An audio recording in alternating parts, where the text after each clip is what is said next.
Hi friends, చూసారా నా ఎంక చూసి అంత ఏడుస్తూ ఉంటారు. తినేస్తుంది అని చెప్పేసి నేను తినడం తగ్గిద్దాం అనుకున్నాను. కానీ వాళ్ళ ఏడుపుల వల్ల వాళ్ళ దీవెనల వల్ల ఏదో రకంగా తింటానే ఉంటాను ఫ్రెండ్స్. చూసారా, ఈరోజు అయితే మా ఇంట్లో వంట అయితే చేశాను. మళ్ళీ మా నాన్నగారేమో చికెన్ దమ్ బిర్యానీ తీసుకొచ్చారు.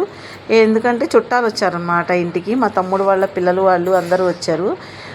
పిజ్జా ఒకటి ఆర్డర్ చేశారు పిల్లలు. మళ్ళీ ఏమో అది కేఎఫ్సి చికెన్ అవన్నీ ఆర్డర్ చేశారనమాట. పిల్లలు వచ్చారు కదా, అవన్నీ కావాలి అంటే సర్లే చీజ్ పిజ్జా అని అంటాము. పుల్లటి వాసన ఫ్రెండ్స్, అసలు నాకైతే వాసనే పడలేదు, అసలు తినాలనిపించలేదు.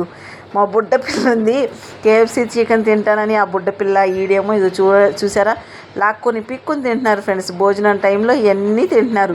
వేసవకాలం కదా, పిల్లలు అవి తినాలనిపిస్తూ ఉంటుంది. మేమైతే చక్కగా పడుకున్నాము, వీళ్ళేమో తింటూ ఎంజాయ్ చేస్తున్నారు. ఇంకా మా ఇంటికి మా చెల్లి వాళ్ళ పిల్లలు మా తమ్ముడు వాళ్ళ పిల్లలు వస్తేనే మాకు ఎంజాయ్మెంట్ అనమాట. ఇంకా తినలేదు ఫ్రెండ్స్, నేహ తినలేదంట. చూడండి, ఈడు లెగ్ పీస్, నేను అక్కడికి చికెన్ ఫ్రై పీస్ చేశాను అనమాట.